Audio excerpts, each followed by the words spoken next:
നിങ്ങളുടെ favourite shows ഇനി ഒരിക്കലും മിസ്സാവില്ല. ഇപ്പോൾ C5 കാണും നിങ്ങളുടെ ഫേവറേറ്റ് ഷോസ് തികച്ചും സൗജന്യമായി.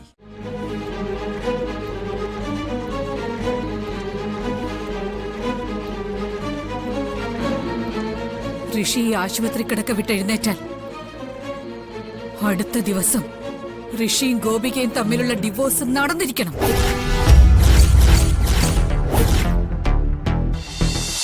ഏതൊരു വാഹനം വന്ന് അവന്റെ കാറിന്റെ പിന്നിൽ വന്ന് ഇടിച്ചിട്ടുണ്ട്. അത് ആ കാറിന്റെ ബാക്ക് കണ്ടാൽ ആർക്കും മനസ്സിലാവും. പോലീസുകാരും അത് തന്നെയാ പറയുന്നത്. ഓരോരുത്തർ കണ്ണും മൂക്കും ഇല്ലാതെ വണ്ടി എടുത്ത് ഇറങ്ങിക്കോളും, മറ്റുള്ളവർക്ക് ആപത്തുണ്ടാക്കാനായിട്ട്. ഇടിച്ചിട്ടിട്ടൊന്ന് തിരിഞ്ഞുപോലും നോക്കിയില്ലല്ലോ ആ ഡ്രൈവർ. അവരുടെ പേര് രക്ഷപ്പെടാന് പോലീസുകാരാണ് പോയിക്കോളും. ഇതുപോലൊരു അപകടത്തില എന്റെ സിദ്ധു. അവൻ ഇങ്ങനെ ഒരു വിധി ഉണ്ടായത്. ഇനി ഋഷിക്കും അങ്ങനെ എന്തെങ്കിലും. ഈശ്വരൻ, എന്തിനാ ഞങ്ങളെ ഇങ്ങനെ പരീക്ഷിക്കണേ?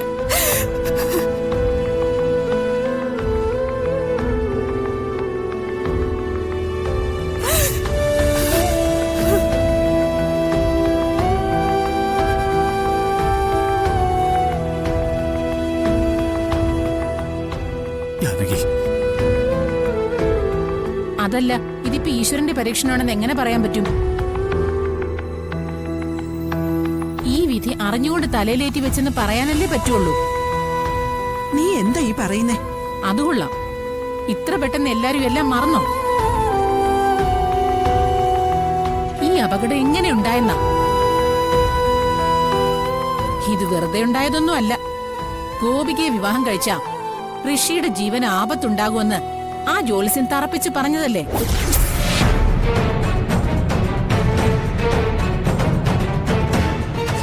എന്നിട്ട് അത് ധിക്കരിച്ച് വരുന്നിടത്ത് വെച്ച് കാണാവുന്ന മട്ടിൽ ഋഷി ഗോപികയെ കല്യാണം കഴിച്ചു.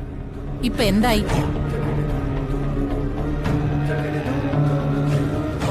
ജ്യോത്സ്യൻ പറഞ്ഞതുപോലെ ഗോപികയുടെ ജാതകദോഷം ഏതാണ്ട് ഫലിച്ച പോലായില്ലേ?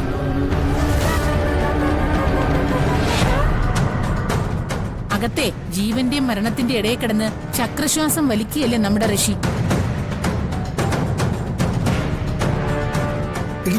ഈ നേരത്താണ് ഇങ്ങനെ ഓരോന്ന് പറയുന്നത്. അത് കൊള്ളാം. ഞാൻ പറഞ്ഞതിൽ എന്താ തെറ്റ്? പറഞ്ഞത് വാസ്തവല്ലേ?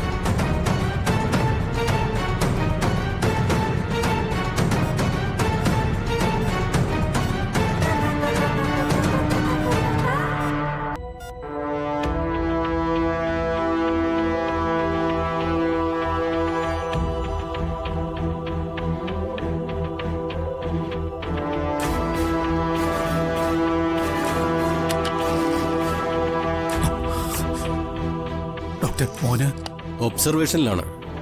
24 മണിക്കൂർ കഴിയാതെ ഒന്നും പറയാൻ കഴിയില്ല.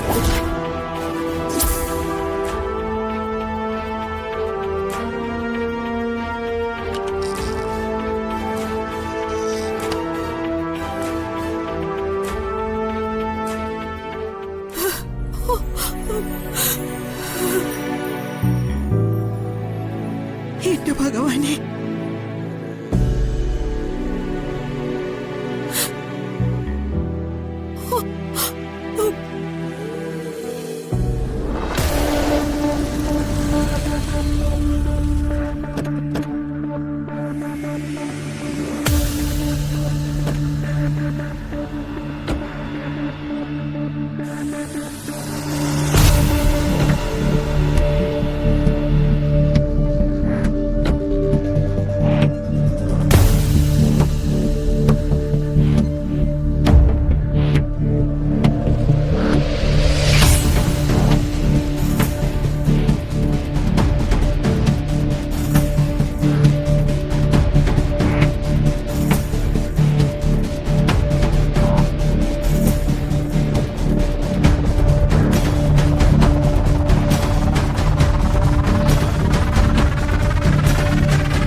ഋഷിക്കും ഗോപികയ്ക്കും അറിയില്ല, ഒന്നും അറിയില്ല.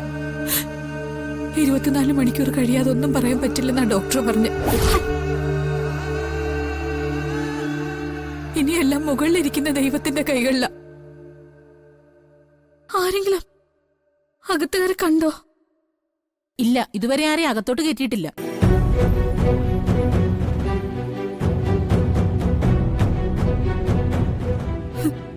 ഇതെല്ലാം ഋഷിയുടെ എടുത്തിയാട്ടം കൊണ്ടുണ്ടായതാ. ജാതകദോഷമുള്ള ഗോപികയെ വിവാഹം കഴിക്കരുതെന്ന് അവനോട് കാല് പിടിച്ച് ഞാൻ കെഞ്ചി പറഞ്ഞല്ലേ, കേട്ടില്ലല്ലോ. അവനപ്പോ സ്വന്തം ജീവനൊക്കെ വലുത് ഗോപികയായിരുന്നു. എന്നിട്ടിപ്പൊ എന്തായി?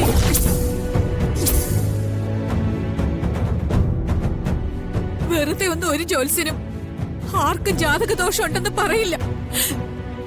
അത് പാവ എന്റെ മോ മനസ്സിലാക്കിയില്ല. അതുകൊണ്ടാ അവനിപ്പോ ഇതിനകത്ത് കിടന്ന് പ്രാണവേദന അനുഭവിക്കുന്ന. ഈ ആക്സിഡന്റ് വെറുതെ സംഭവിച്ചല്ല, ഗോപികയുടെ ജാതകദോഷം കൊണ്ട് തന്നെ ഉണ്ടായത്.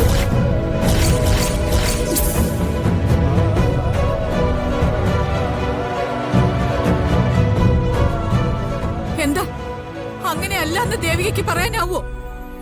മാഡം, അത് കൺമുമ്പിൽ ഒരു സംഭവം ഉണ്ടായിട്ടേ എങ്ങനെ കണ്ടില്ലെന്ന് വെക്കാനാ?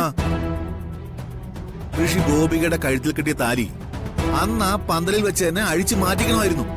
ദേ കാലക്കേടിന് നമുക്കാർക്കും അത് തോന്നിയുമില്ല.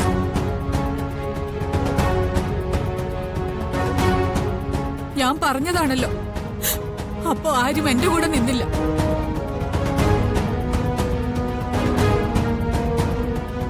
എന്തായാലും ഋഷിയുടെയും ഗോപികയുടെയും കാര്യത്തിൽ ഉടനെ ഒരു തീരുമാനം എടുത്തേ മതിയാവും. ഇനി എന്ത് തീരുമാനം എടുക്കാനാ? അതെന്താ ചേട്ടാ അങ്ങനെ പറഞ്ഞത്? തീരുമാനം ഇനി എടുക്കാം. നമുക്ക് വലുത് നമ്മുടെ ഋഷിയുടെ ജീവനല്ലേ. എന്നാ പിന്നെ നീ എന്താ മനസ്സിൽ കാണുന്നെന്ന് പറയ്.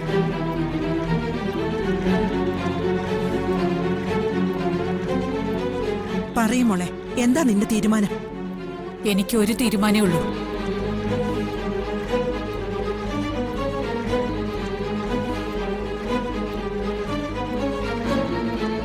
ഋഷി ഈ ആശുപത്രി കിടക്ക വിട്ടെഴുന്നേറ്റാൽ അടുത്ത ദിവസം ഋഷിയും ഗോപികയും തമ്മിലുള്ള ഡിവോഴ്സ് നടന്നിരിക്കണം.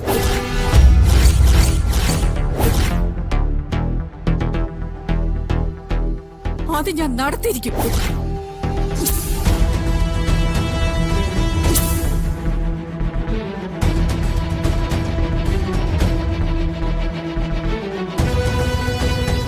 ഡിവോഴ്സ് അല്ലാതെ മറ്റൊരു മാർഗവും ഞാൻ കാണുന്നില്ല. വയ്യ, ഇനി എനിക്ക് എന്റെ മകന്റെ പ്രാണൻ വെച്ചൊരു പരീക്ഷണത്തിന് വയ്യ. മാഡം, പെട്ടെന്ന് ഇങ്ങനൊരു തീരുമാനം വേണം. അവരുടെ ബന്ധം വേർപിരിച്ചേ മതിയാവും. ഡൗൺലോഡ് ചെയ്യൂ C5 ആപ്പ്. കാണൂ എല്ലാ എപ്പിസോഡുകളും സൗജന്യമായി.